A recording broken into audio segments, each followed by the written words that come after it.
हमारे पास ये 64 की हमने प्राइम फैक्टराइजेशन की हुई है, यानी ये जो हमारे पास जितने भी टूज़ आ रहे हैं ये सारे के सारे 64 की प्राइम फैक्टराइजेशन है, यानी 1 2 3 4 5 और 6 टाइम्स, 1 2 3 4 5 और ये 6 टाइम्स। ये जिस फॉर्म में लिखा हुआ है यानी 64 is equal to 2 multiplied by 2 multiplied by 2 multiplied by 2 multiplied by 2, इसको हम कहते हैं कि ये एक्सपेंडेड फॉर्म में लिखा हुआ है।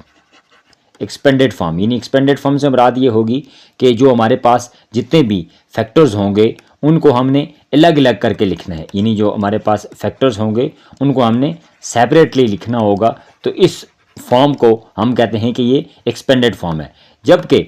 इसी फॉर्म को हम एक और तरीके के साथ लिख सकते हैं, वो इस तरह लिख सकते हैं कि चूंकि ये 64 is equal to 2 multiplied by 2 multiplied by 2 multiplied by 2 multiplied by 2 multiplied by 2, यानी ये 6 दफ़ा चूंकि आ रहा है तो हम इसको लिख सकते हैं कि 64 इज इक्वल टू 2 की पावर, ये कितनी दफ़ा आ रहा है 1 2 3 4 5 और 6, चूंकि 6 दफ़ा आ रहा है तो 2 की पावर 6। हम इस तरह भी लिख सकते हैं कि 64 इज इक्वल टू 2 की पावर 6। ये जो हमने फॉर्म लिखी है यानी ये जिस तरीके के मुताबिक हमने लिखा है इसको हम कहते हैं इंडेक्स नोटेशन, यानी ये जो तरीकाकार है इसको हम कहते हैं कि ऐसी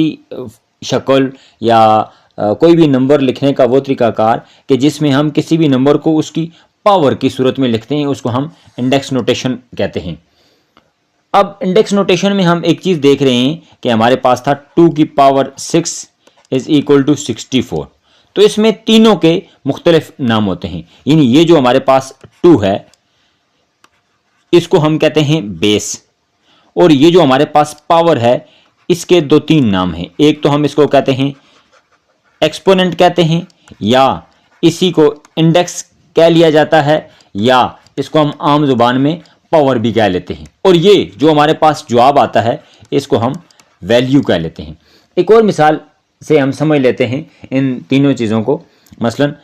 हमारे पास एक नंबर है 180। अब 180 पहले 2 टाइम्स हो जाएगा तो 92 टाइम्स आर 180, अब फिर 2 को कर लेते हैं 45 2 ज़ार 90 हो जाएगा। अब 3 का टेबल लेकर जाएंगे 3 15 ज़ार 45 होता है, और फिर 3 का टेबल अगर हम लेकर जाएं तो 5 3 ज़ार 15, फिर 5 का टेबल तो 1 5 is 5। यानी इसका मतलब ये है कि जो हमारे पास 180 है वो हमारे पास बन जाएगा 2 दफ़ा 2 2 मल्टीप्लाइड बाई 2, 2 दफ़ा 3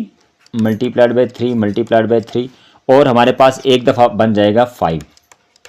तो ये जो हमारे पास ये फॉर्म लिखी हुई है हमने पहले भी पढ़ा कि हम इसको कहेंगे कि ये हमारे पास एक्सपेंडेड फॉर्म में लिखा हुआ है, यानी जिसमें हमने सारे के सारे फैक्टर्स को अलग अलग करके लिखा और उनका जो प्रोडक्ट होगा वो हमारे पास 180 आ जाएगा। तो ये जो फॉर्म हमारे पास लिखी हुई है इसको हम कहेंगे कि ये हमारे पास एक्सपेंडेड फॉर्म है। अब इसी एक्सपेंडेड फॉर्म को हम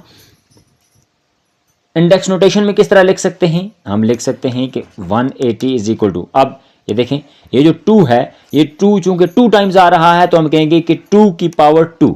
जिसको हम स्क्वायर भी पढ़ते हैं 2 का स्क्वायर मल्टीप्लाइड बाय। अब 3 भी चूंकि 2 दफ़ा आ रहा है तो हम कहेंगे कि 3 की पावर 2, जिसको हम 3 का स्क्वायर कहते हैं मल्टीप्लाइड बाय। अब चूंकि 5 एक दफ़ा ही आ रहा है तो हम इसको 5 को एज इट इज़ लिख देंगे। तो ये जो पावर वाली फॉर्म में हमने लिखा है 180 की फैक्टराइजेशन को, इसको हम कहते हैं इंडेक्स नोटेशन।